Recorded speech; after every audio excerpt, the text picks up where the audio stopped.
Estar en el libro de Romanos fue un desafío muy grande, porque hacer series expositivas de la palabra de Dios, pasaje a pasaje, cuando son cartas cortas, bueno, es un reto hacer 10, 15 sermones, 20 sermones. Cuando yo empecé a trabajar en la carta de Romanos, y me encontré que cuando la había desglosado y había preparado todo el material para predicarlo, me salían más de 90 sermones. Yo reconozco que oré al Señor para decir si convenía meterse directamente en Romanos y estar aproximadamente unos 3 años y medio predicando el mismo libro cada domingo. En esa oración el Señor me movió a volver a leer los mensajes, los temas y todo lo que había preparado, y vi que no podía quitar nada y que todo era necesario.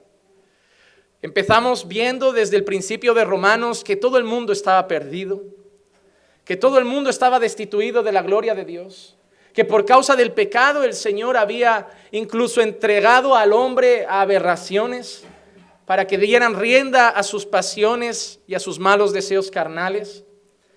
Vimos como por obras nadie se podía salvar. Vimos como todo era por gracia de Dios. Vimos muchas enseñanzas. Vimos la necesidad de la obra del Espíritu de Dios en nuestros corazones para caminar con Cristo. Y cuando empezamos a llegar más adelante y llegamos a Romanos 12, nos encontramos con el desafío de Pablo. Pablo nos ha dicho que somos salvos. Pablo nos ha dicho que somos salvos por gracia. Pablo nos ha dicho que no es por nuestros méritos, y eso podía provocar que muchos se relajaran en la fe. Pero cuando aparece Romanos 12, Pablo empieza a desafiar a la iglesia desde el primer versículo diciendo: os ruego, hermanos, por las misericordias de Dios. Es como si Pablo hiciera: os ruego, hermanos, por todo lo que os he dicho en los 11 capítulos. Os ruego, hermanos, por esa gracia que Dios os ha dado. Os ruego, hermanos, por ese amor que he mostrado de parte de Dios hacia vosotros a pesar de vuestro pecado, que entreguéis vuestros cuerpos como sacrificio vivo, santo y agradable a Dios, que es vuestro culto racional. Y Pablo empieza a desafiarnos. Nos ha presentado la gracia, nos ha presentado el amor de Dios, pero es como si Pablo pusiera un alto y dijera: sí, pero si ahora estáis en esa gracia, si ahora habéis sido redimidos por ese amor de Dios, ya no podéis vivir de cualquier forma. Es como si alguien conociera al Señor. Imagínate que evangelizas a alguien en la calle, le predicas el evangelio, reconoce su pecado, se arrepiente de su pecado y confiesa a Jesús como Señor, y ahora te pregunta: ¿y ahora qué? ¿Vale? ¿Ahora qué? Esa es la pregunta que Pablo está respondiendo. ¿Vale, Pablo? Hemos sido salvos por la gracia de Dios. Tenemos al Espíritu de Dios. ¿Y ahora qué? Y para mí Romanos 12 es vida cristiana. ¿Cómo vivimos, Pablo? ¿Cómo tenemos que vivir? Pablo empieza a decirle a la iglesia: entregad vuestros cuerpos, sed un sacrificio vivo, caminad en santidad. Luego, a partir del versículo 2, Pablo empieza a decir el qué: no os conforméis a este siglo. Pablo nos da un aviso: sois cristianos, no sois de este mundo. Estáis en este mundo, pero no pertenecéis a este mundo. No podéis vivir como este mundo, no podéis pensar como este mundo, no podéis amar lo que el mundo ama, abrazar lo que el mundo abraza. Si el mundo es pro política, no tenéis que correr defendiendo ideales, no tenéis que correr defendiendo filosofías. Dios no quiere que seáis ni comunistas ni capitalistas, Dios quiere que seáis cristianos.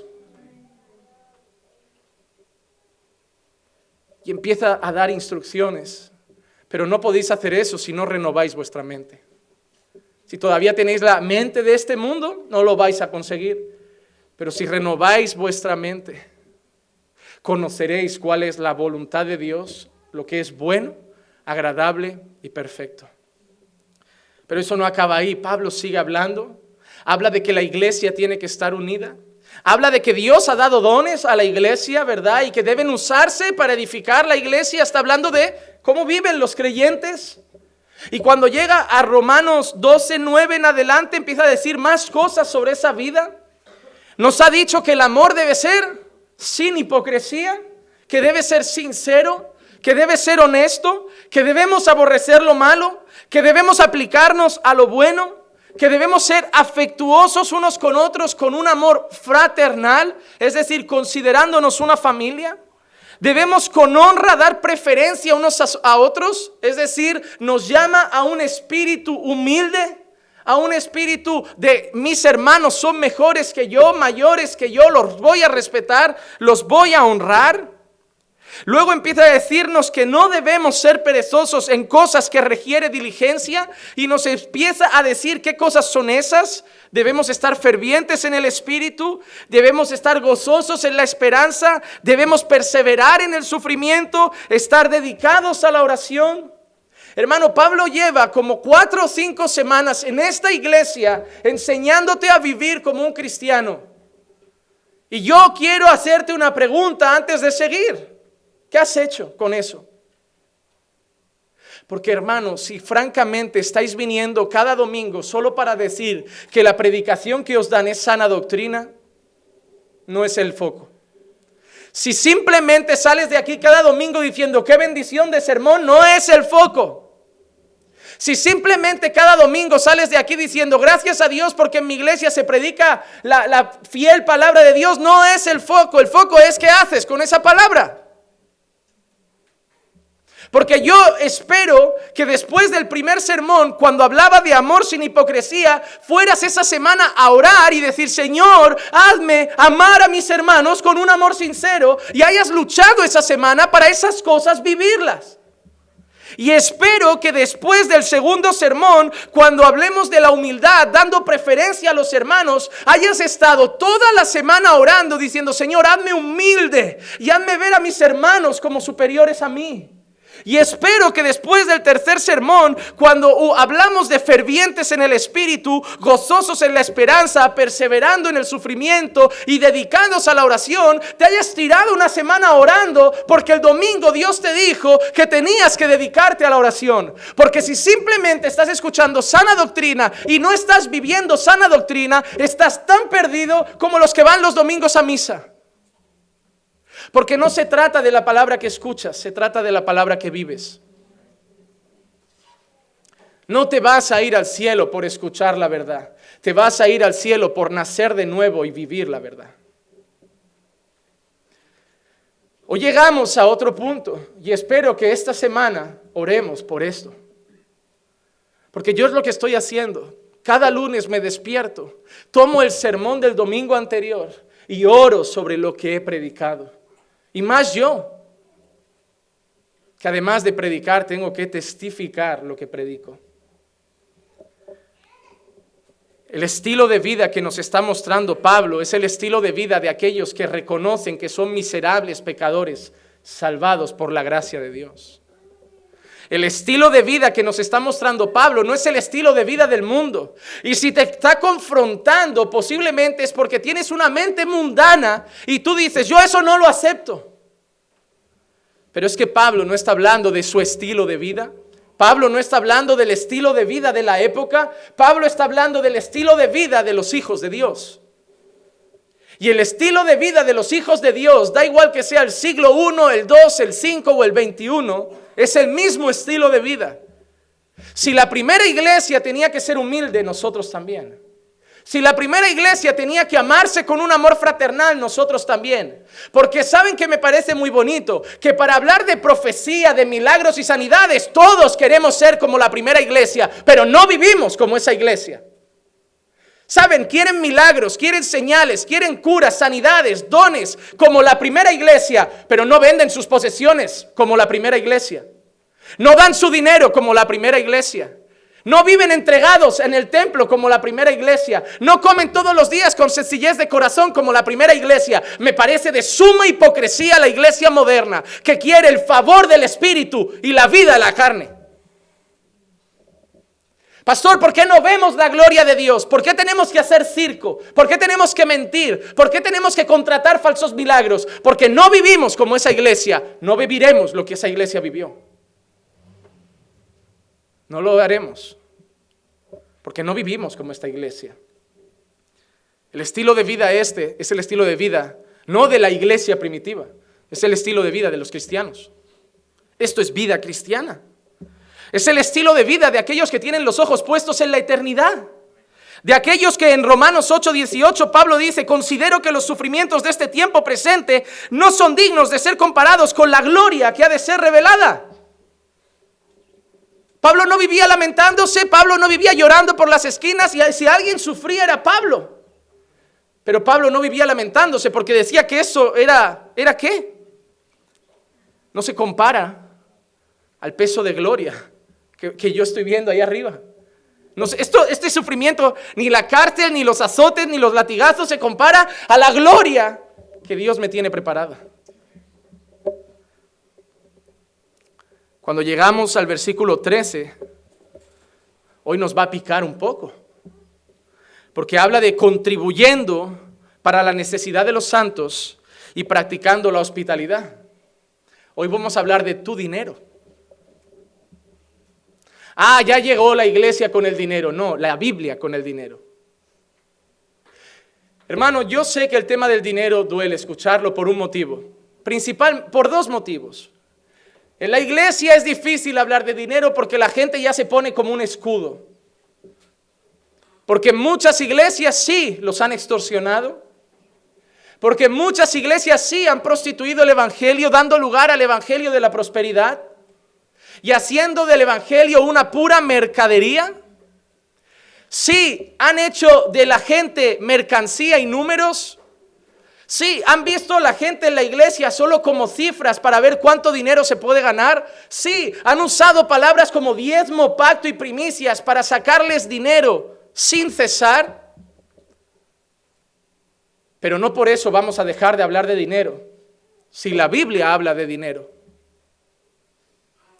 Que me hayan extorsionado en un lugar no significa que no sea generoso si la Biblia dice que sea generoso en otro lugar. Hermano, yo no vengo a hablar de dinero porque soy pastor y soy un ladrón. Yo no vengo a hablar de dinero porque esto es la iglesia y la iglesia siempre habla de dinero. Yo vengo a hablar de dinero porque he predicado versículo a versículo Romanos y en el 12:13 habla de dinero y de hospitalidad. Porque el segundo motivo por el cual no nos gusta, el primero es que nos extorsionaron, pastor. El primero es que ya me han robado mucho, pastor. Pero también el segundo es que la raíz de todos los males es el amor al dinero.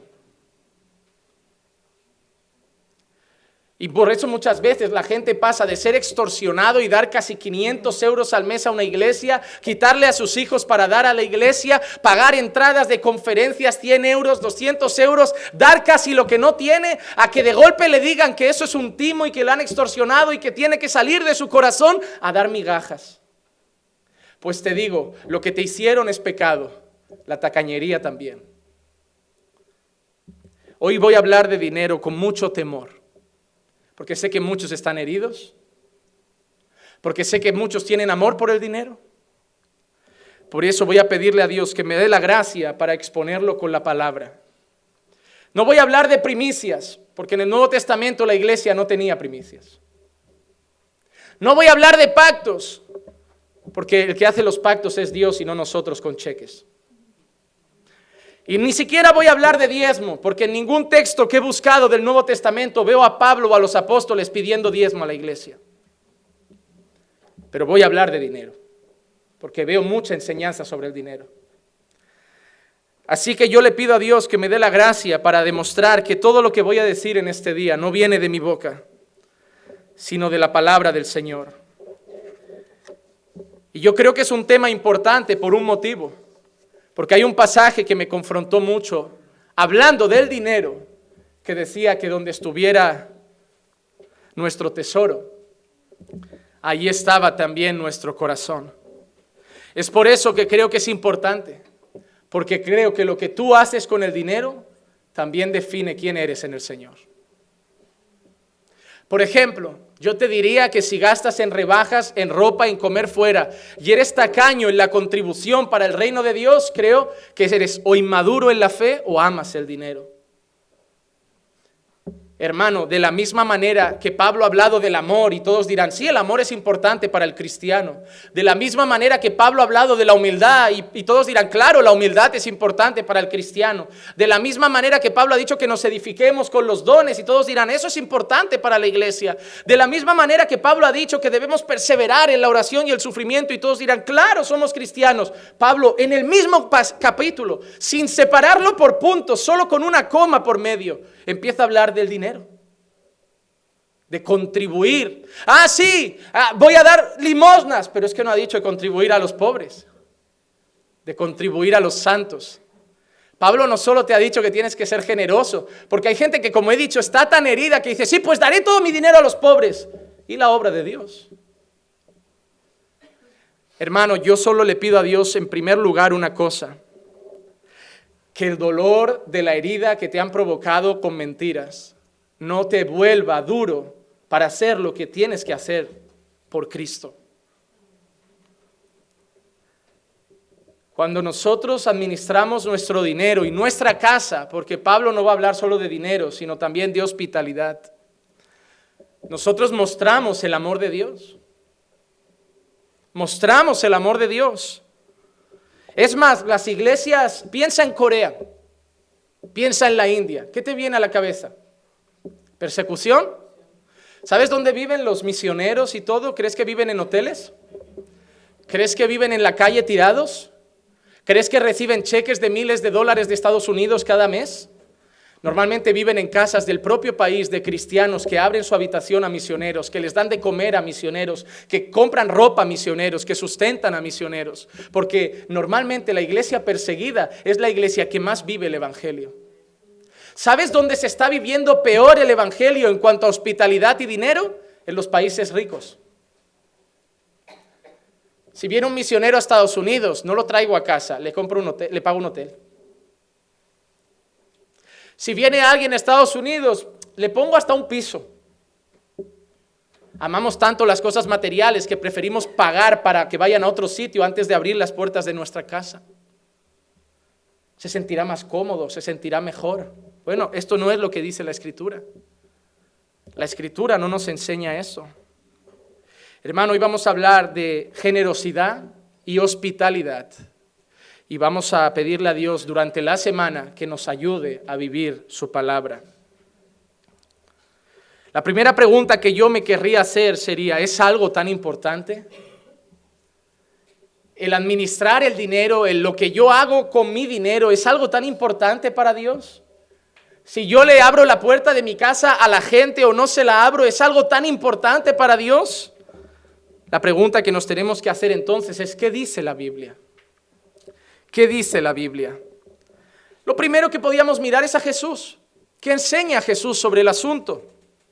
Mateo capítulo 6, versículos 19 al 21, dice, no os acumuléis tesoros en la tierra, donde la polilla y la herrumbre destruyen, y donde ladrones penetran y roban, sino acumulaos tesoros en el cielo, donde ni la polilla ni la herrumbre destruyen, y donde ladrones no penetran ni roban. Porque donde está tu tesoro, ahí estará también tu corazón.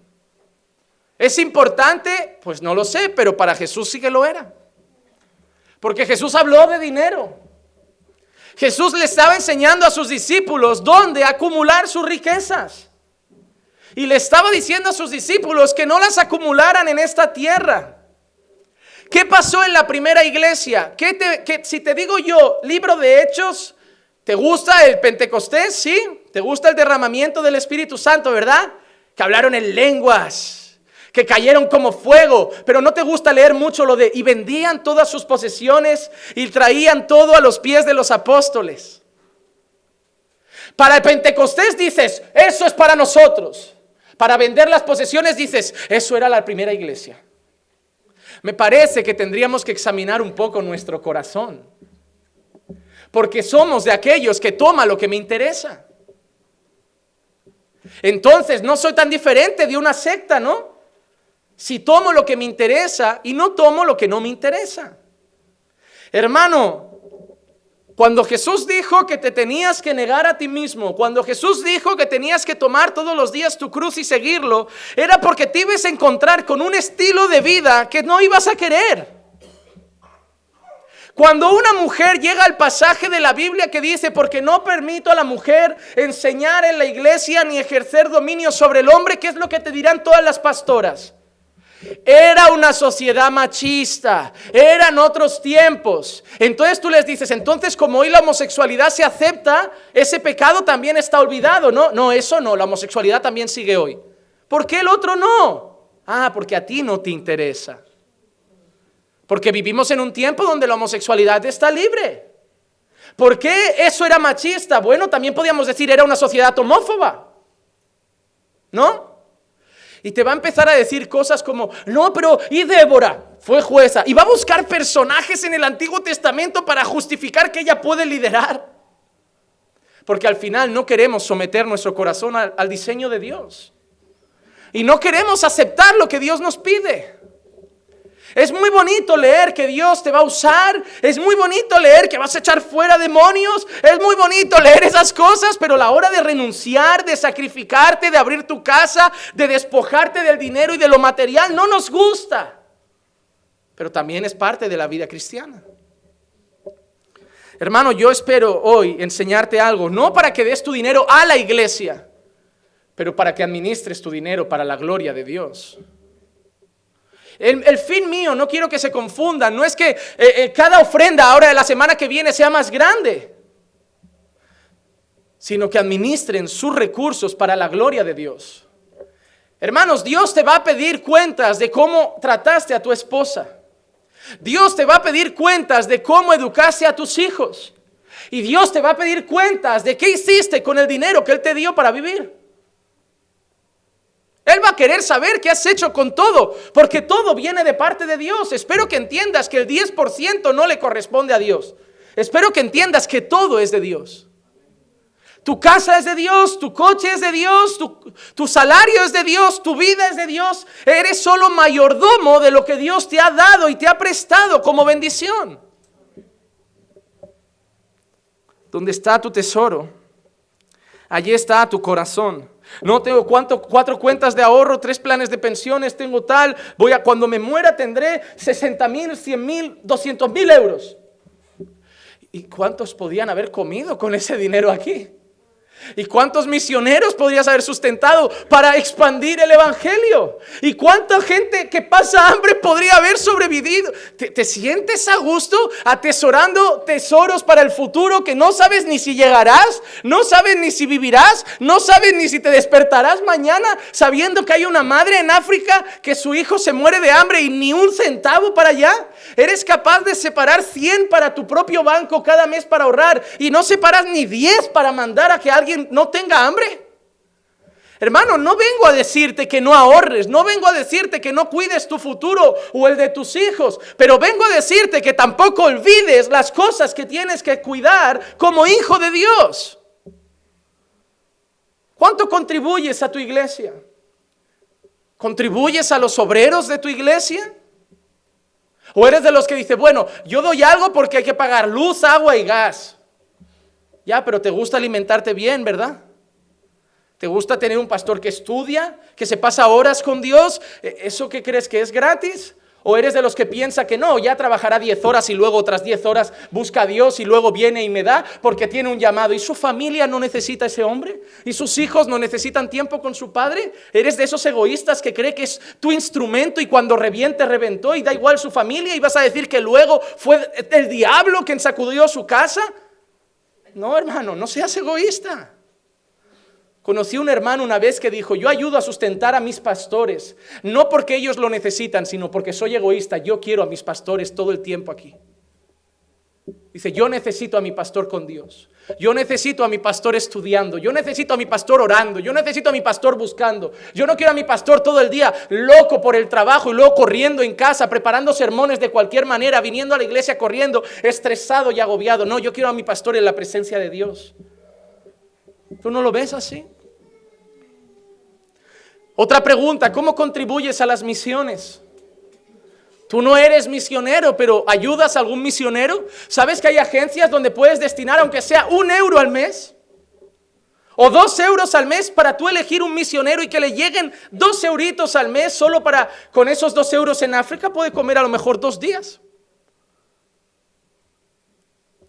¿Cómo contribuyes a las necesidades sociales de los pobres? ¿O eres de los que echan la culpa al gobierno de que no ayuda a los pobres y tú como cristiano te frotas las manos creyendo que tú solo tienes que dar a la iglesia? ¿No?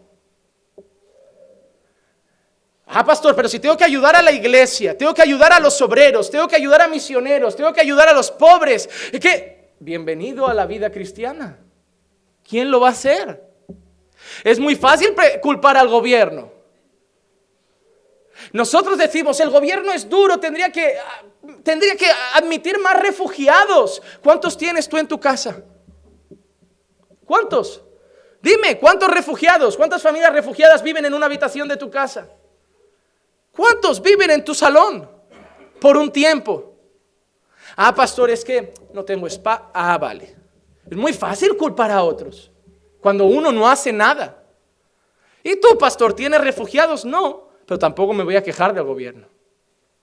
Porque yo no tengo la poca vergüenza de quejarme de algo que yo no voy a hacer.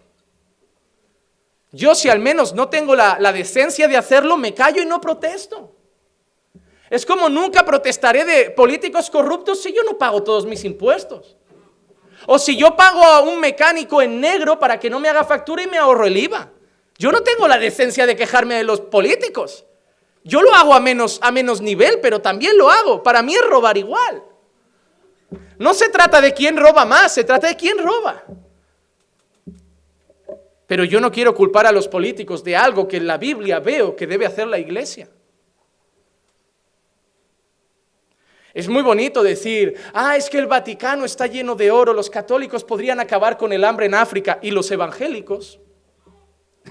Es muy fácil echar porquería a los católicos.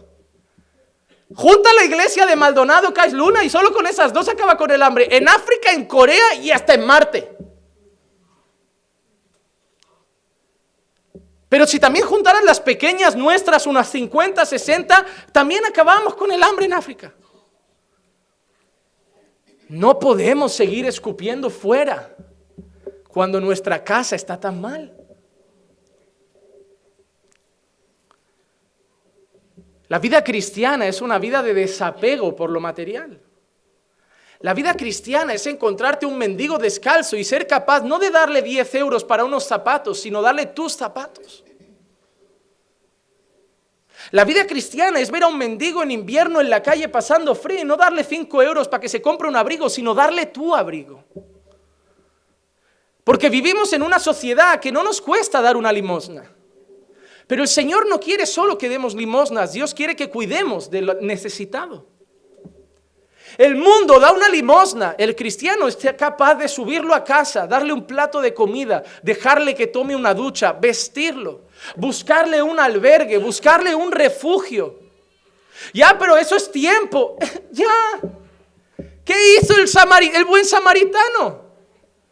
Te han pegado una paliza. Bueno, toma 5 eurillos, vete a la farmacia, te compras un poco de yodo. No hizo eso, hermano. Él lo tomó.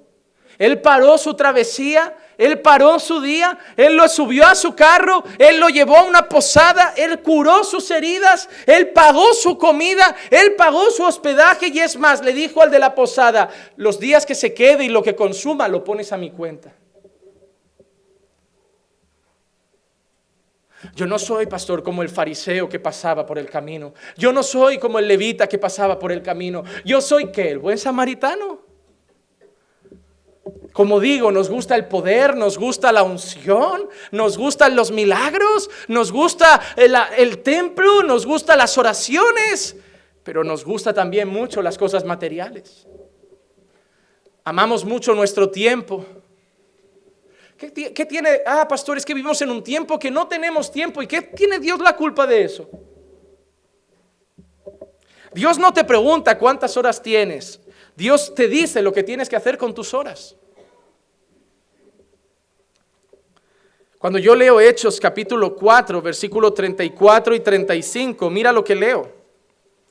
No había pues ningún necesitado entre ellos, porque todos los que poseían tierras o casas las vendían.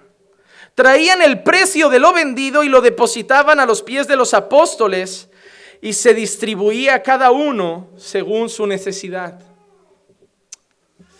Bueno, si fuéramos bíblicos, yo podría decir, hermanos, que levanten la mano lo que ahora mismo en su país, Honduras, Ecuador, Argentina, Brasil, tienen algún pedacito de tierra, un apartamento que hayan estado pagando, trabajando desde aquí, que levanten la mano. Pues hermanos, les animo a que esta semana lo vendan y vamos a hacer una cosa, vamos a tomar a todos los necesitados y vamos a hacer que no haya necesitados en Hospitalet. Alguno ni diría que tiene cosas.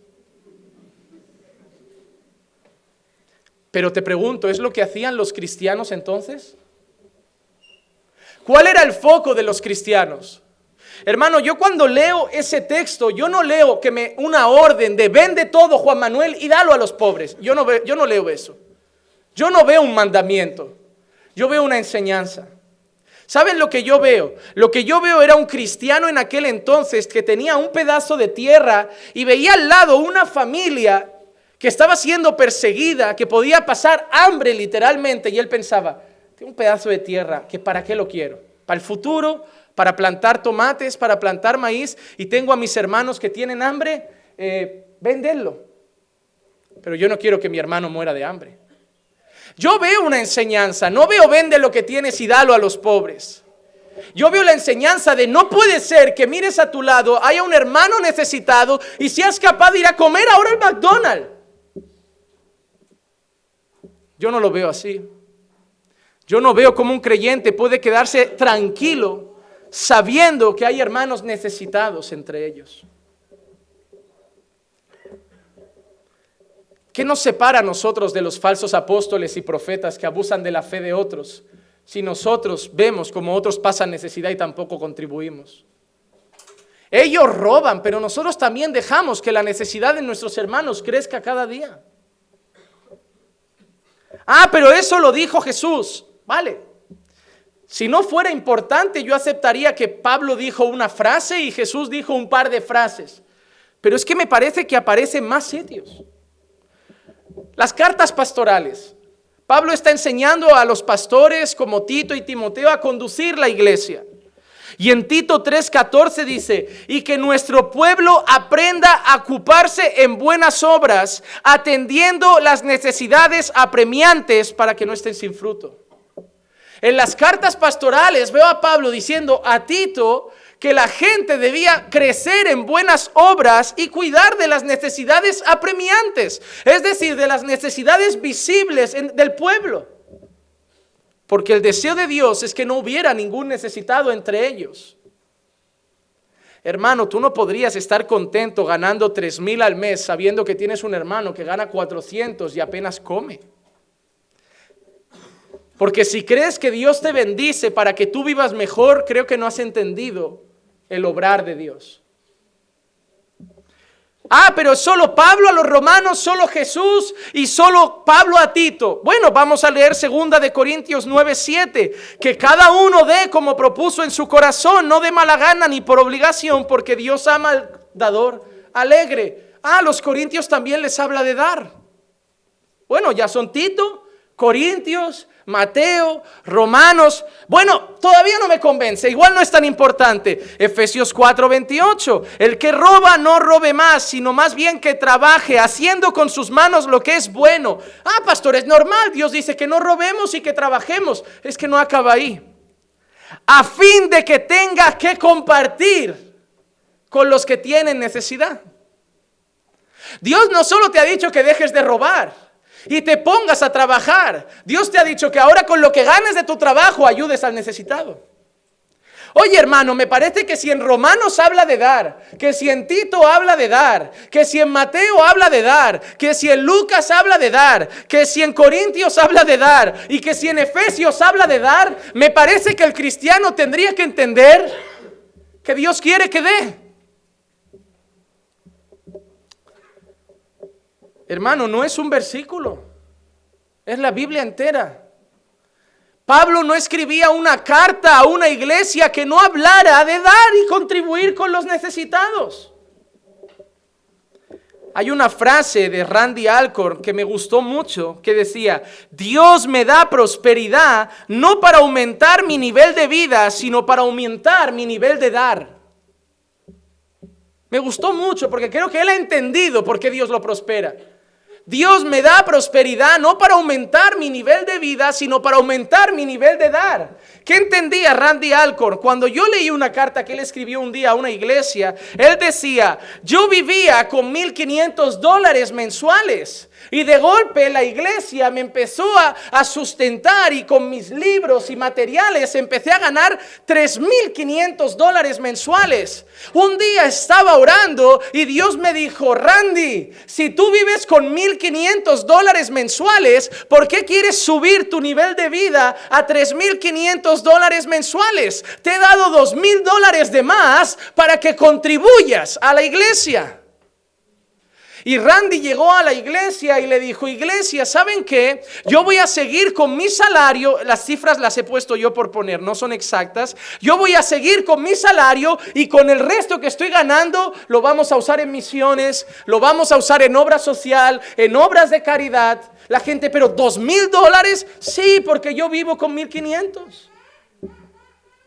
¿Qué pasa? Que cuando tú vivías con 1,000 y empezaste a ganar con tu esposa 2,000, piensas: un piso más grande, un coche nuevo. ¿Qué pasa? Ahora ya es el piso de 900 euros al mes, y el coche lo pago a plazos, pago 300 euros al mes, más el seguro, 20 euros al mes. Bueno, ahora un móvil nuevo, porque me venden el último iPhone con una buena tarifa, y pago entonces 60 euros al mes, porque 50 son de la tarifa y 10 del móvil, y lo pago solo en 2 años. Y ahora un buen gimnasio, unos 30, 40 euros al mes. Y bueno, y de vez en cuando como con la familia fuera un par de días, como somos 4, otros 50, 60 cuando salimos. Hermano, quitando la necesidad básica de vivir y lo que te gastes en compra, ¿cuánto has gastado en ti y en caprichos? Has ganado más y has subido tu nivel de vida, en vez de contribuir más. Está muy bonito leer que Dios le dice a Abraham: Abraham, te voy a bendecir. Pero se nos olvida que también le dijo: y en ti serán benditas todas las naciones. El Señor me bendice. La pregunta que te tendrías que hacer es: ¿y a quién bendice a través de ti? Hermano, en esta vida no se trata de ser bendecidos, sino de ser bendecidos para ser de bendición. Señor, gracias por mi salario y por permitir que pueda mandar 20 euros al mes a esa agencia de misiones y contribuir con un misionero. Oh Señor, gracias porque ahora nos hemos podido alquilar un piso de, en vez de 3, 4 habitaciones, para poder hospedar a una familia un mes y ayudarla. Gracias, Señor, porque ahora puede haber comida en casa para poder ver a un hermano y decir: hermano, ¿queréis venir este domingo con tu familia? Hermano, no puedo pagar nada. No, nosotros os invitamos. Venid, comed, saciaos. Eso es la iglesia. Si crees que es la iglesia, es venimos, recibimos palabra y cada uno a su casa, no has conocido lo que es la iglesia. No sabes lo que es cristianismo. Y hermano, te puedes poner como te pongas, está en la Escritura. Pues hermano, yo creo que si está en Mateo, que si está en Romanos, que si está en Corintios, que si está en Tito, que si está en Efesios, yo creo, y no sé tú, que es algo importante lo que hago con mi dinero. Y no te he hablado de trae a la iglesia todavía. No te he dicho siembra más todavía. No te he dicho da más ofrendas. Te estoy hablando de cómo usar tu dinero. Para que empieces a entender que mi foco no es sacártelo para mí, sino que lo des y lo uses para la gloria de Dios. Para la gloria de Dios. Mi deseo no es prosperar yo. Mi deseo es que prospere todos los que están juntos. Porque hermanos, es muy preocupante cuando una iglesia que habla de prosperidad solo prospera el pastor. Es muy preocupante cuando el pastor tiene los mejores zapatos, trajes y coches y la iglesia sigue necesitada. Es muy extraño que el pastor crea tanto en la prosperidad y solo sea él quien se enriquece. Es muy extraño que gente venga a ser prosperado sembrando sus pactos y primicias y yéndose a pequeños apartamentos y el pastor cada vez tiene una casa más grande. Es muy extraño que la gente siembra hasta lo de sus vacaciones para ser bendecido, pero con eso que ha sembrado el pastor se va a Miami con su familia. Es muy extraño que la gente siembre con fe y vaya a su casa a comer arroz y cada vez después del culto el pastor coma en los mejores restaurantes de la ciudad.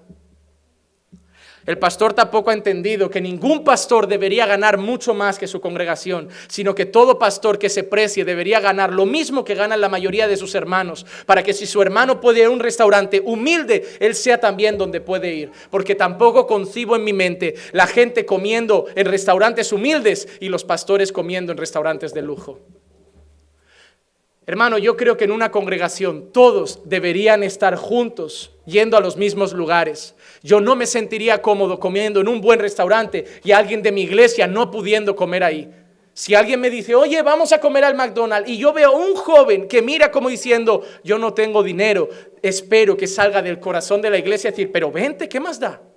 No te hemos dicho si tienes dinero, te hemos dicho si quieres venir. ¿Qué nos va a costar que tú comas? ¿50 céntimos a cada uno? ¿Cómo te vamos a decir que vayas a casa? Hermano, Dios no quiere que ayudemos a los perezosos. Dios dice que el que no trabaja, que no coma. Pero tenemos que ayudar a los necesitados.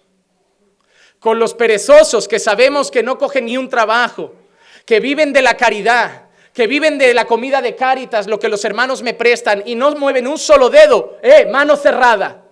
Quien no trabaje, que no coma. A los vagos que los amase Dios. Pero si están luchando por seguir adelante, si son honestos trabajadores y la vida los está golpeando con una mala situación, mano abierta. Que nuestro hermano no pase hambre y que no le falte un techo para dormir. Primeramente hay que ayudar, pero hay que hacerlo con cabeza. Mira lo que dice Pablo a los Corintios, 1 Corintios 16, 1, 2. Ahora bien, en cuanto a la ofrenda para esta ofrenda no era para los mendigos. Pablo nos está enseñando que también tiene que ser sustentado los santos, los creyentes, los hermanos de la fe. Hermano, ¿tú crees que Pablo tenía un salario fijo? No, ¿verdad? Y espero que entiendas que no, porque cuando yo veo las cartas, yo veo a Pablo en momentos de abundancia y en momentos de escasez. Pablo era el típico misionero que vive de lo que le van mandando. Yo he conocido misioneros así, que hay meses que llegan $5,000 y tú, wow, pero ellos, mira cómo son, lo guardan todo, porque saben que los misioneros es así. Un mes las iglesias te soportan y otro mes las iglesias se olvidan y de golpe el mes siguiente tienen $50. Yo he conocido misioneros así y yo entiendo que Pablo era igual. Que había momentos que todas las iglesias le sustentaban y Pablo decía por eso, he aprendido a gozarme en la abundancia. Pero hay momentos que Pablo dijo, y he aprendido a gozarme en la escasez. Porque hay momentos que yo creo que hasta Pablo no pudo ni ser sustentado y tuvo que trabajar. Porque hay momentos que Pablo dijo, para lo que me hizo falta estas manos me sirvieron. Él sabía hacer tiendas. Y yo creo que a veces Pablo hacía. Pero hermanos, yo no creo que seas tan ruin de decir y usar ese versículo para decir, Pablo era pluriempleado, servía a Dios y hacía tiendas. No, lo de hacer tiendas era el último recurso de Pablo.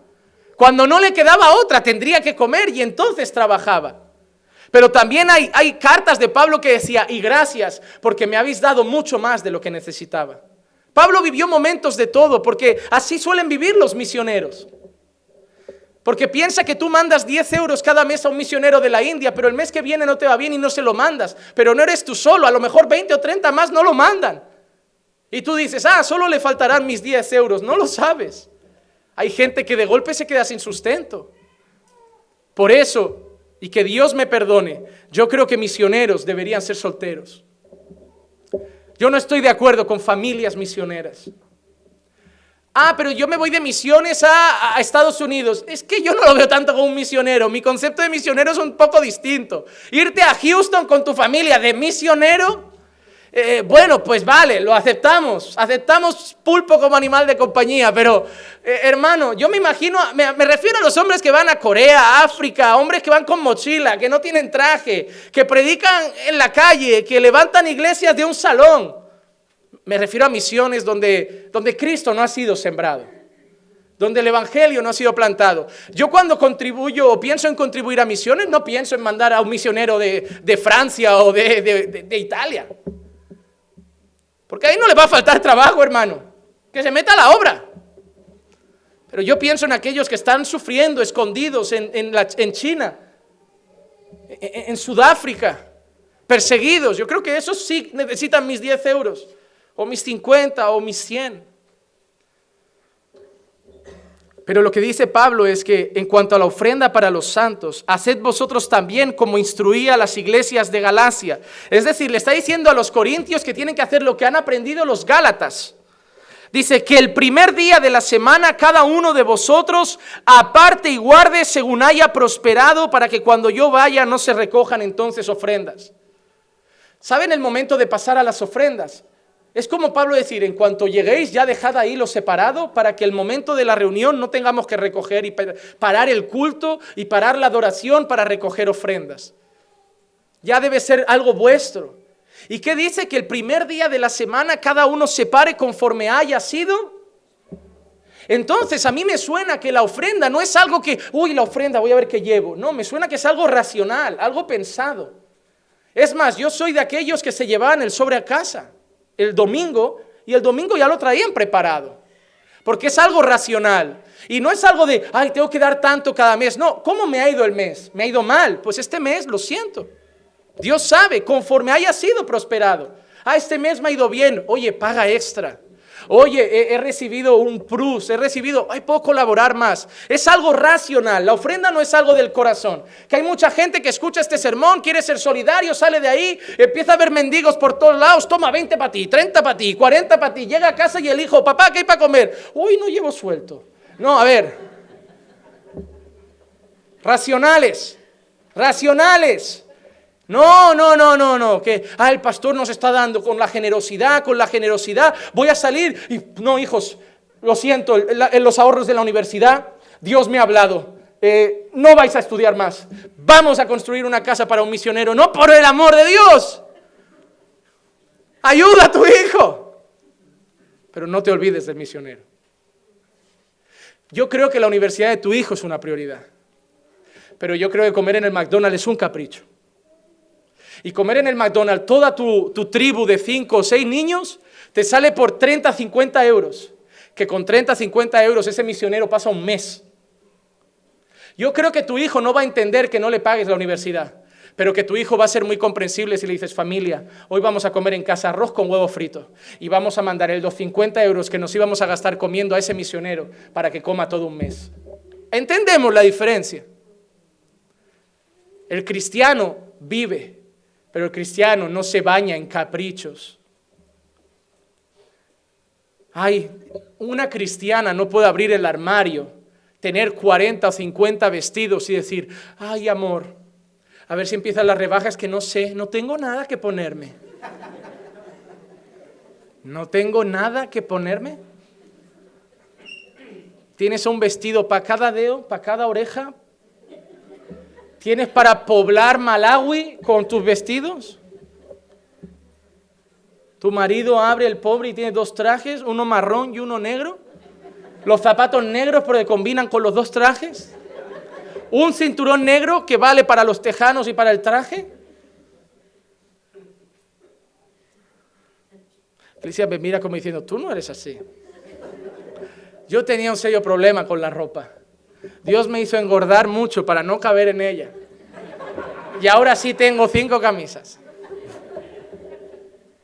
Por mucho tiempo guardé la ropa vieja diciendo, adelgazaré y me meteré, adelgazaré y me meteré. La Is incluso me trajo para mi cumpleaños una M. Y yo dije, ¿una M? ¿Una M de qué? ¿De más grande que la XL o...? Tiene más fe que yo. Pastor, una XL. No, ve buscando 2 XL. Hay que cuidar el templo, hermano. Pero yo quiero que empieces a ver tu vida material. Yo no estoy aquí para juzgarte. Pastor nos juzga siempre. No te estoy juzgando, te estoy leyendo versículos. Tienes que aprender a diferenciar cuándo te juzgo yo y cuándo te juzga Dios y su palabra. Hay mucha gente que hoy se defiende detrás del excuso de ¿quiénes sois para juzgar? Los homosexuales también, cuando hablamos que es pecado, dicen ¿tú quién eres para juzgarme? Es la palabra. ¿Y tú qué? Es la palabra. Y si la palabra dice que eres avaricioso, es tan pecado como homosexual. Y si la palabra dice que eres codicioso, es tan pecado como homosexual. Es más, en los 10 mandamientos, ¿dónde habla de homosexualidad? ¿Aparece? ¿Aparece la homosexualidad en los 10 mandamientos, en las 2 tablas de la ley? Es pecado, sí. ¿Pero aparece en las 10 tablas? ¿Pero aparece la codicia?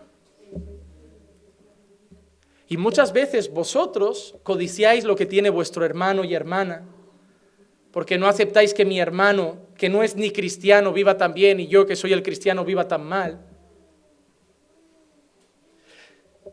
Yo hubo un momento y no hablo de pecados, cuando hablo a veces de mis luchas con el pecado, no piensen, eso será hace 20 años, cuando no era ni pastor ni creyente. No, hablo de hace poco.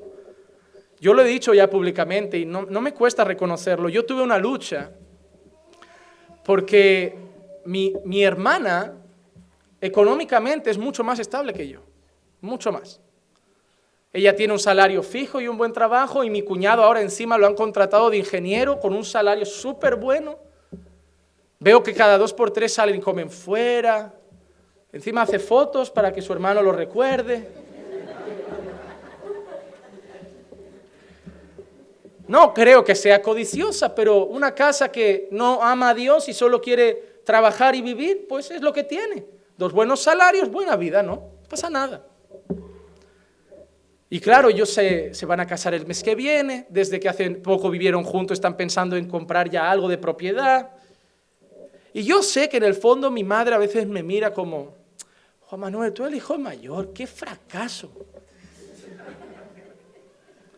Ganáis muy poco, tú y Eclesia, que Eclesia se te pone mala y tú, porque mi madre cree que yo vivo de prestado en la iglesia. Mi madre todavía no asimila que esto es un trabajo. Mi madre va preguntando, pero va gente, o sea, como mi madre cree que en cualquier momento yo estoy pidiendo limosna.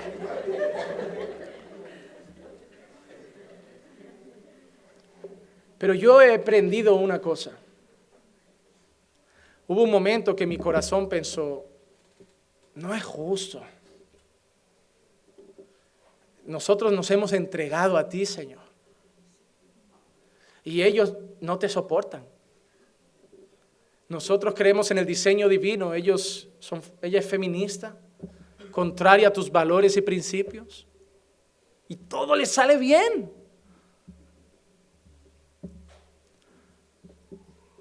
Ahí empecé a leer la Biblia y me encuentro con el Salmo 73. Me encuentro con un adorador llamado Asaf, que dice en un momento, porque tuve envidia al ver la prosperidad de los impíos. Y dice, y por poco resbalan mis pies. Dice, pero todo cambió cuando entré en el templo, cuando entré en la presencia del Señor y entendí que ellos un día van a resbalar y bien. Hermano, lo que estoy diciendo no es nada humillante, porque lo que a mí me ha pasado unos días, a lo mejor mirando a mi alrededor o un familiar o algo, también te puede pasar a ti. Lo que quiero que sientas que no son cosas que hay que esconder, que le pasa a mucha gente. Que a ti te puede haber pasado con tu familia también, o con un compañero de trabajo, o con gente que te rodea. Y a veces quieres subir tu nivel de vida para ponerlo alrededor de los otros y te vas endeudando porque tú no puedes vivir como ellos. Y vas saliendo a comer fuera y todo con crédito, y vas comprando cosas y todo con crédito. Y mientras ellos viven tranquilos, tú vives endeudándote porque quieres agradar al mundo. Quieres gastar lo que no tienes para vivir como gente que ni le importas. Ahí cuando llegas a la palabra, que te das cuenta, y Dios como que te hace una pregunta, y no sé si a ti te la ha hecho o te la hago yo. No te he dado mucho, pero dime cuándo te he dejado faltar. Dime cuándo no te he puesto arroz en la mesa. Dime cuándo no te he dado el pan de cada día. Dime cuándo no he usado a una persona para llegar con una compra o con socorro. Dime cuándo en un momento de que te veías en la calle no he puesto a alguien que te prestara una esquina en su casa. Y eso no es vivir mediocremente, eso no es vivir como los pobres, eso es vivir protegidos y cuidados por la mano del Señor. Porque los creyentes no debemos codiciar la vida del impío. El impío vive para ganar, vivir y disfrutar. El creyente vive para trabajar, ganar y servir al Señor con lo que ha ganado. El impío quiere comprar una segunda vivienda y tú no eres capaz de comprar una segunda si tú sabes que tu hermano no tiene ni la primera. El impío quiere ir a buenos restaurantes y tú quieres bajar el nivel del restaurante para poder llevar a tus dos hermanos que no pueden pagarlo. El impío prefiere ir a un restaurante y pagar 50 euros por un menú y que no vaya quien no puede, y tú prefieres ir a un restaurante de 10 euros y pagar los otros 40 a 4 personas y que vayan contigo. Porque el impío mira su ombligo, su deleite y su bienestar, y nosotros miramos a Cristo y al pueblo. Y lo más triste es que ese corazón impío llega a la iglesia con cultos como trae que te voy a dar, siembra que te voy a multiplicar, fomentando entre los cristianos cada día más y más egoísmo. Por el contrario, la vida cristiana es da y reparte, que yo supliré todas tus necesidades. Hemos hablado del dinero, pero ¿y qué hay de la hospitalidad? Porque no solo a veces es invitar a un restaurante, a veces es traer a casa, dejar que duerman un día.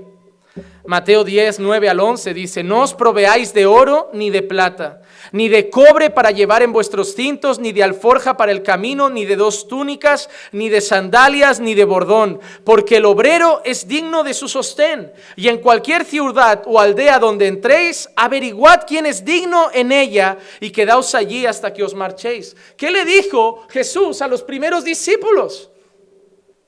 Si no os ponen hotel, no vayáis a predicar. Cuando os digan, ven a predicar, pon los requisitos. Hotel 3 estrellas, todo incluido, desayuno, comida y cena, pensión completa. Ofrenda de 500 por sermón. Tiene que ir el diácono, la esposa, la prima, la suegra.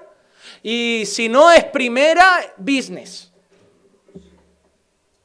Y en el camerino, agua Solán de Cabras, fruta fresca y 2 toallas sin estrenar, porque no puedo tocar la cara que se ha limpiado un inmundo pecador. Cuando nos invitan a predicar fuera, nos preguntan cuáles son nuestras exigencias. Y esa pregunta nos duele. Porque mi corazón me dice, ¿a dónde ha llegado la iglesia para que cuando me invitan a predicar a un sitio me pregunten primero cuáles son mis exigencias? ¿A quién habrán llevado? Un día un señor se rió un poco porque me invitaron la primera vez que fui a Estados Unidos, me dijeron, bueno, ¿cuáles son sus exigencias? Y yo le contesté, hermano, yo no voy en asno porque no llego, pero más allá del billete no creo que... Pero pastor, usted tiene una exigencia. Sí que la tengo, es verdad, y los que me conocen lo saben, no viajo solo. Primero porque no soy misionero, ni conferencista, soy pastor, mi sitio es aquí. Y si algún día por lo que sea tengo que salir, voy a cuidar mi testimonio. Y si no va mi esposa, va alguien. Porque Satanás es muy traicionero. Yo puedo ir a predicar fuera y alguien levantar en internet un falso testimonio. Yo fui al hotel, yo estuve, yo hice, él estaba solo. ¿Y cómo desmiento eso? Es una palabra contra la de otro. Pero si yo voy con un compañero, él puede decir, yo estuve con él todo el día. O si voy con mi esposa, puede decir, estuvo a mi lado. No es exigencias, es prudencia. Pero ellos saben, si es comer arroz, arroz. Si es un sofá, un sofá. He estado en algún hotel y he estado en la cama de un matrimonio que me ha cedido su habitación. Y que Dios me libre de algún día exigir algo. Porque lo que recibo de gracia, solo puedo darlo de gracia. Pero los apóstoles tenían una cosa clara. Dios le estaba diciendo, id y os hospedarán. Habrá gente digna, os abrirá su casa. Mañana puede llegar un misionero aquí y llegar a la iglesia y decirnos, iglesia, mirad, soy misionero, vengo. ¿Qué hacemos? Y todos al mirar al pastor, pastor, ¿qué hacemos? No sé. ¿Quién tiene la casa más grande? ¿A quién le sobra un cuarto? Hacemos una agenda, una semana en cada uno. Yo sé que no puede estar a lo mejor todo el tiempo en el mismo sitio, pero lo que no vamos a decir es búscate la vida. Hay un albergue 4 calles para abajo. Es un siervo del Señor. Mateo 10:40 dice, el que os recibe a vosotros, a mí me recibe. Y el que me recibe a mí, recibe al Padre que me envió. Otra vez Jesús ha hablado de dar con generosidad y ahora está hablando de ser hospitalarios. Exactamente lo que Romanos 12:13 dice. Contribuid a las necesidades de los santos y ser hospitalarios. ¿Por qué? Porque Pablo aprendió ¿con quién? Yo estoy convencido que cuando Pablo dice conozco a un hombre, no sé si en la carne o fuera de la carne, que fue llevado al tercer cielo y allí vio cosas que no le es permitido o lícito o como sea explicar. Estoy convencido que es Pablo, explicando su propia experiencia. Y estoy convencido de que cuando Pablo se junta con los apóstoles y los apóstoles lo escuchan como, ¿y cómo sabe esto? ¿Cómo sabe exactamente lo que nos ha enseñado el maestro? Estoy convencido de que en ese momento en que Jesús se lleva a Pablo, es Jesús el que le da una clase express a Pablo de vida, de teología y de doctrina. Y Pablo viene hablando exactamente lo que habían aprendido los otros apóstoles en 3 años con el maestro. Estoy convencido de eso. No por eso creo que a todos nosotros nos va a llevar al cielo. Hoy gente va, ¿no? He ido al cielo, he visto a Michael Jackson, y he ido al infierno y olí a azufre, y he visto al Papa. Qué raro, ¿no? Pablo no pudo decir lo que vio. Y hoy la gente escribe libros. Y da la casualidad que ninguno ha visto lo mismo. Hay gente que ha subido y estaba el Papa y el otro vio al Papa en el infierno. Yo empiezo a desconfiar de esa gente. Hermano, cuidado lo que escuchan, cuidado lo que ven. Pero no es solo Pablo y no es solo Jesús el que habla de hospitalidad, también el apóstol Pedro. Primera de Pedro 4, 7 al 9. Mas el fin de todas las cosas se acerca. Sed pues prudentes y de espíritu sobrio para la oración. Sobre todo, sed fervientes en vuestro amor en los unos por los otros, pues el amor cubre multitud de pecados. Sed hospitalarios los unos con los otros sin oh pastor, yo le dejé y qué ingrato, no me dio ni las gracias, se marchó, oh pastor, y me quitó esto, oh pastor, sin murmuraciones. O lo estás haciendo para que te aplaudamos, porque hay gente que lo hace así. Hay gente que hoy la ofrenda la da de esta manera. Espera, mendigo, sonríe. Eso no es lo que quiere Dios. Cuando deis limosna, no toquéis trompeta. El que os tiene que honrar, el que os tiene que ver, ya os ha visto. Lo que haga eso no tiene que saber. A mí me da mucho miedo cuando la gente viene a contar. ¿Puedo contar un testimonio? Porque yo he ayunado por mi marido y yo he orado y yo he sido firme, hermana, y yo he hecho y Dios ha cambiado a mi marido. ¿Dios? Porque has dicho Dios una vez y 30 veces yo. Y tu ayuno, y tu oración, y lo firme que has sido. Oh, bájate de ahí, ladrona de gloria. La gloria es de Dios. Si tu marido ha cambiado, gloria a Dios, no te eches mérito. No disfraces con tu testimonio de lo que quieres enseñar a la gente que eres súper espiritual, que Dios ve tus ayunos y a ti te escucha. ¿Para qué? ¿Para que otras te envidien, te quieran imitar? La gente ya ha visto el cambio en tu marido y así va a glorificar a Dios porque no vas a ver lo que has hecho tú. Y a ti lo que te tiene que interesar es que el mérito se lo lleve Cristo y no tus ayunos. Me da tanto miedo cuando alguien me dice, pastor, ¿puedo contar un testimonio? Sí, al espejo.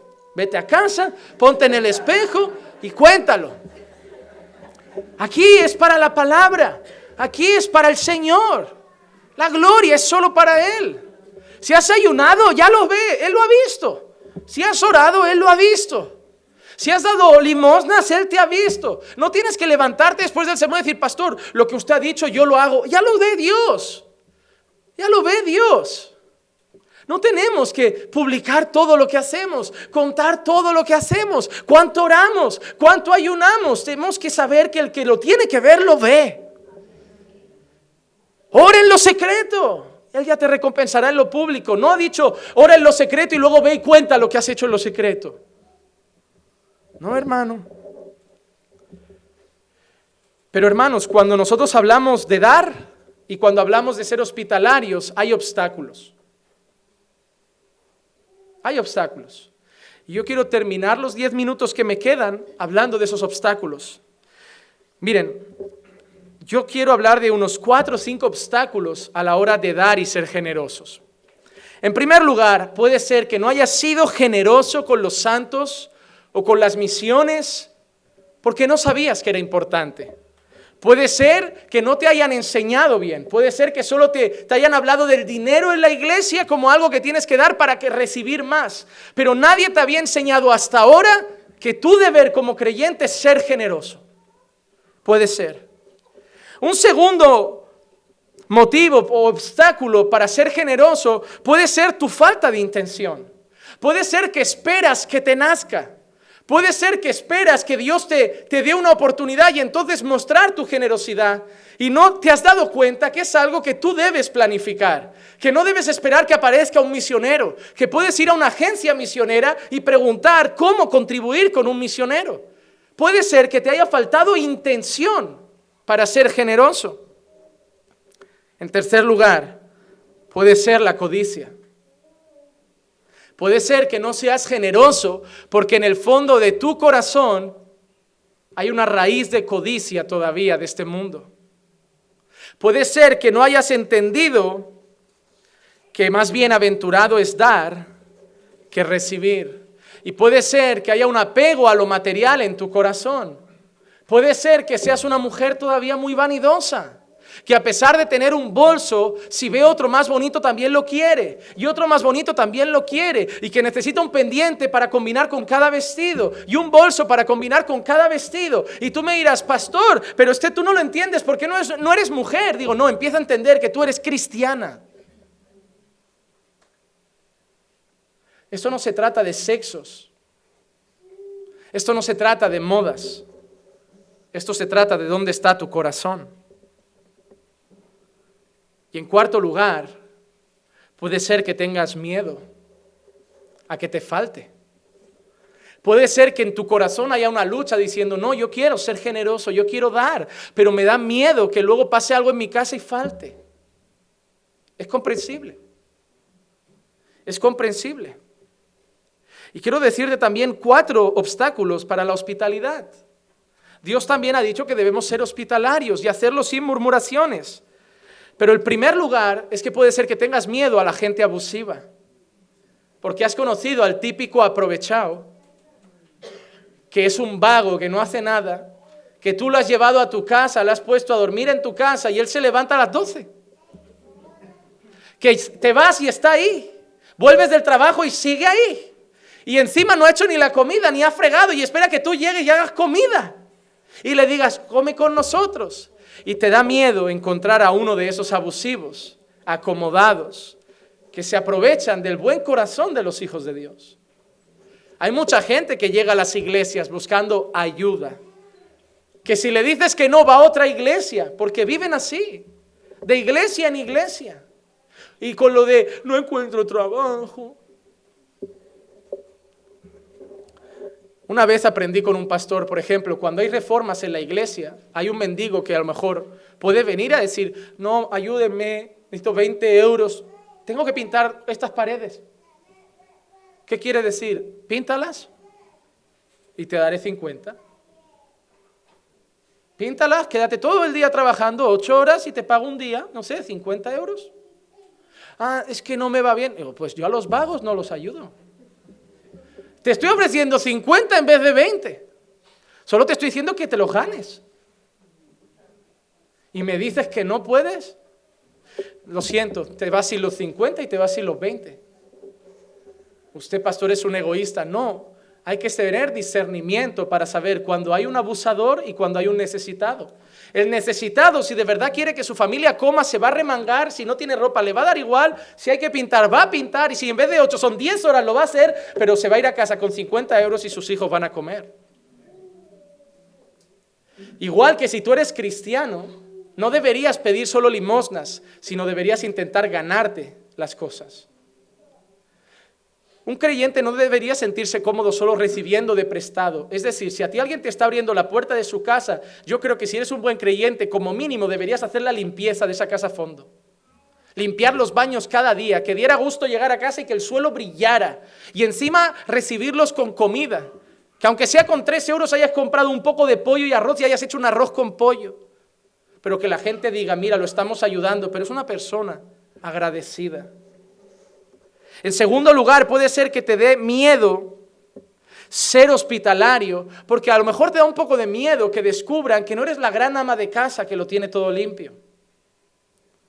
Eres la típica mujer que cuando alguien llega a casa siempre lo recibe con la frase de, disculpa, que hoy está todo un poco desordenado. Ahí va otro hermano 2 días después y disculpa, que hoy estaba todo un poco desordenado. El pastor vuelve el mes que viene, perdón, disculpa, pastor, digo, no te disculpes. Ya he aceptado que tu casa es así. O sea, porque da casualidad que vengas el lunes, el miércoles, el sábado o el domingo, está así. ¿Sabían que no es pecado ser desordenado? Lo que es pecado es no ser hospitalario. Y hay gente que por guardar su apariencia no abre las puertas de su casa. Por el qué pensarán, qué dirán. Tienes hijos, nadie espera que tu casa esté ordenada. Me sorprendería mucho teniendo hijos que tu casa estuviera limpia y ordenada todos los días. Pero a veces tenemos miedo del qué pensarán, qué dirán. Porque hermanos, se deben examinar, pero todavía hay gente que tiene temor al hombre. Temor al hombre. En tercer lugar, puede ser que tengas amor por las cosas materiales que con tu esfuerzo y trabajo te has ganado y te da miedo que rompan ese jarrón japonés o que el niño toque el home cinema y lo tire al suelo o que toquen eso o que la niña pequeña se suba al sofá descalza o con los zapatos. Y yo he tenido gente en casa así, que viene el niño pequeño y ves a la niña chupando la piruleta y apoyándola en tu sofá y tú, ¿dónde está la madre? Yo he pedido perdón a Dios, yo he pellizcado a algunos niños que no son míos, en ausencia de los padres.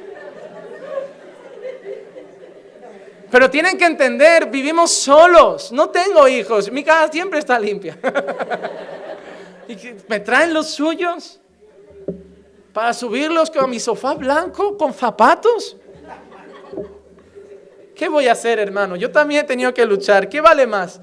¿Un sofá blanco sucio o la alegría de ver a uno de los hijos de mis hermanos destrozarlo con sus pies? Que Dios nos ayude. Y yo creo que la cuarta es muy común. Creo que a veces nos da miedo ser hospitalarios y abrir la puerta de casa a alguien porque nos da miedo tener esos momentos tensos de silencio. De fulano vive en casa y fulano está en la habitación como diciendo, ay, si salgo tengo que hablar porque se va a ver feo, ¿no? Estar en el sofá sin decir nada. Y el otro pensando, ay, yo quiero estar callado viendo una peli, pero si sale el hermano que está durmiendo ahí tendré que darle conversación. Y nos da miedo esos momentos tensos. Yo creo que en el fondo ambos quieren vivir a su rollo. Y sería tan cómodo decir, hermano, tú por ahí, yo por ahí, solo siéntete cómodo y sería todo tan sencillo. A veces los miedos a los acomodados, los miedos a que nos rompan algo o al qué dirán o al carecer de simpatía nos impiden abrir la puerta de casa 1 día, 2 días, un tiempo a quien lo necesita. Pero lo que he visto con Pablo, con Jesús, con Pedro y con la Biblia es que a pesar de tener miedo, yo debo hacerlo. Porque si yo veo las noticias y yo veo, ¿cuántos conducen? ¿Cuántos alguna vez en su vida han estado en la carretera y han visto un accidente, la ambulancia, los bomberos? ¿Algunos?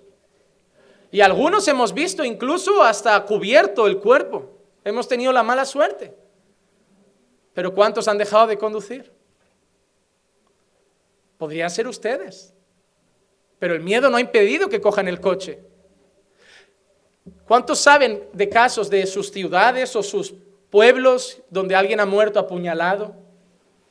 Yo hace unas semanas, yo fui a Cornellá a cuidar a mi abuela un rato, a preparar comida y vi un ramo de flores en la parada de un autobús delante de la comisaría de policía. Pensaba que había sido un coche y me contaron que fue un apuñalamiento y la verdad es que fue en cuestión de un par de semanas, hubieron como 2. Pero nadie nos ha hecho no salir de casa, seguimos saliendo a la calle. Todos sabemos de alguna noticia de algún avión que se ha estrellado y sabemos además que si es en el coche como que uno se libra, pero como se estrella el avión, yo no entiendo todavía hasta hoy por qué hay cinturón en el avión. ¿Y por qué tanta insistencia de la azafata de, por favor, el cinturón? Digo, ¿para qué? O sea, si nos estrellamos desde miles de kilómetros metros de altura, ¿de qué nos va a valer este cinturón? Yo entendí que, ¿sabes para qué es? Que para cuando nos estrellemos, reconozcan los cuerpos más rápido.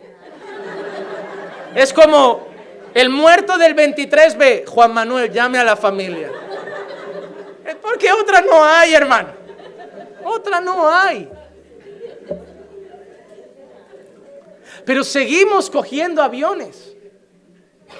¿Cuántas de ustedes saben que hay hombres maltratadores? Saben que hay casos de maltrato de mujeres, ¿verdad? Pero se han casado. Y podía ser el uno. El miedo no nos ha impedido hacer muchas cosas. Tampoco nos debería impedir ser generosos y hospitalarios. El miedo no nos ha impedido volver a conducir, salir a la calle o hacer esas cosas. No nos debería impedir ser generosos. Pero pastor, es que tengo miedo de que me falte. Bueno, Pablo dijo, el que no eximió ni a su propio hijo, sino que lo entregó por todos vosotros, ¿cómo nos concederá con él también todas las cosas? Ya, pastor, pero bueno, lo que Pablo dijo a los romanos fue solo una vez. Y mi Dios proveerá a todas vuestras necesidades conforme a sus riquezas en gloria en Cristo Jesús. Dios no solo te ha dicho que seas generoso, Dios ha dicho, sé generoso, que yo no voy a dejar que tú pases necesidad. Yo creo que debemos empezar a decir a la gente, Dios me ha bendecido y ahora yo quiero bendecirte. Llega un día un pastor, no tiene que ser yo, puede ser Marcos o a cualquier hermano, no se trata de los pastores, hay que dar al ungido, hay que dar al ungido, hay que dar al ungido. No, hermano, no somos como el gato chino, ¿sabes? Que si nos pones un billete de $2 tienes suerte y te dan 20. No, a quien salga en tu corazón, mira tu iglesia, a veces nacerá bendecir a un siervo, a veces nacerá bendecir a un hermano, a veces nacerá bendecir a un misionero, pero ora a Dios y dice, Señor, quiero ser de bendición. Quiero mostrar tu bendición conmigo, con los demás. Y de la misma manera que hay obstáculos, hay grandes beneficios. Cuando la iglesia se vuelve y los hermanos se vuelven generosos y hospitalarios, primero, el sufrimiento de los santos es aliviado. Gente que está perdida, misioneros que están desamparados, encuentran refugio.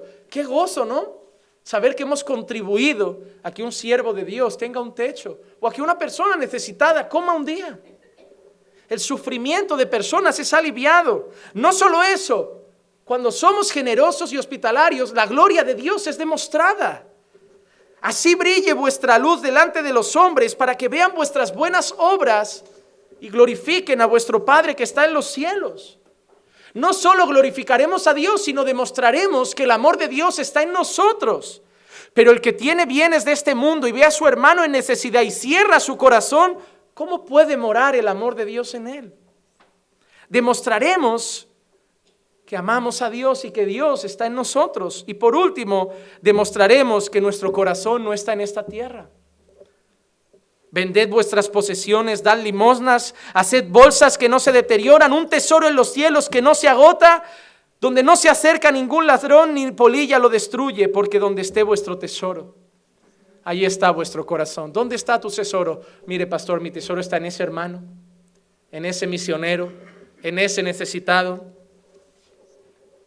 No tengas miedo, Dios te va a suplir. No tengas miedo, Dios te va a dar. Yo le comentaba ahora mismo, y termino con esto, a un hermano. España es una nación con mucho ateísmo, que odia mucho a Dios. Se excusan mucho en lo que la iglesia hizo en el pasado. Todo el mundo siempre va a buscar pretextos para odiar la iglesia. Hay gente que sigue odiando a los españoles por lo que hicieron por América. Yo no estaba allí.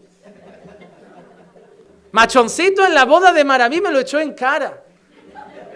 Porque no nos descubrieron, nos invadieron. Digo, ¿yo qué tengo que ver? Que yo tengo 31, ¿sabes? Que no tengo 400 y pico años o 500. Yo qué sé, ni sé cuándo fue. Yo sé que la patata es vuestra, que el cacao es vuestro. Pero nosotros hicimos la tortilla.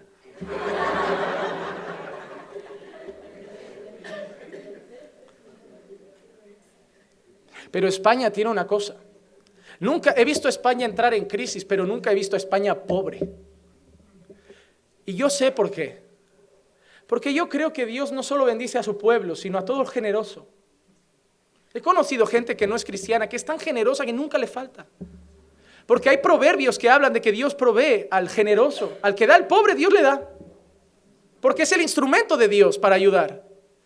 Y hablaba con el hermano y le decía, hermano, cada vez que ha pasado algo en Haití o un terremoto en un sitio, tú mira los primeros países de Europa que corren y vas a ver a España en las primeras filas dando y mandando voluntarios. Pueden ser ateos, pero en su corazón siempre está el dar. No sé en el colegio de sus hijos, pero en mi colegio desde pequeños siempre hay campañas de solidaridad, viene la Cruz Roja, donad sangre, hacíamos campaña. Todas las clases teníamos un niñito adoptado que los padres tenían que poner como 5 euros al mes. Siempre lo inculcan de pequeño, el ser solidarios, el ayudar. Y yo creo que por eso Dios ha bendecido esta nación, a pesar de todo. Yo creo, hermanos, que Dios quiere cuidar al pueblo. Y Él no hace llover dinero. Pero si hay alguien que de lo que tiene da, Dios le va a dar más para que siga dando. No lo vas a engañar, ¿eh? No vengas hoy a orar y decir, Señor, dame ahora un sueldo de 5,000. Tú sabes que daré 4,000 a la gente. Él te conoce. No le vas a engañar.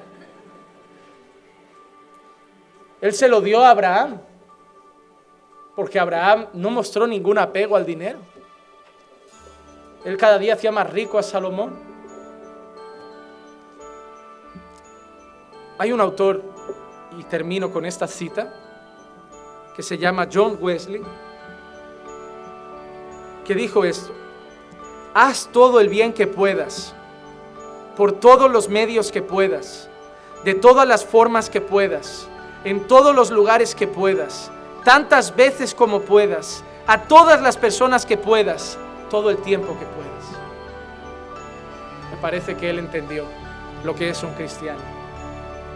Un cristiano siempre de los ojos están abiertos y encuentra un lugar donde practicar generosidad y hospitalidad. ¿A quién vas a invitar hoy a comer contigo? ¿A quién vas a llevar hoy a tu casa? Porque no hablo de los coleguitas que siempre están en la casa unos del otro. No, eso no es hospitalidad, eso es colegueo. Hablo de no invitar al amigo, hablo de invitar al que no conoces tanto, pero de verdad lo necesita. Que Dios cambie nuestros corazones y quite toda codicia y todo amor por lo material que tantas veces nos separa del Señor y de una verdadera vida cristiana. Seamos agradecidos con lo que tenemos y si Dios nos da más, compartamos con los demás.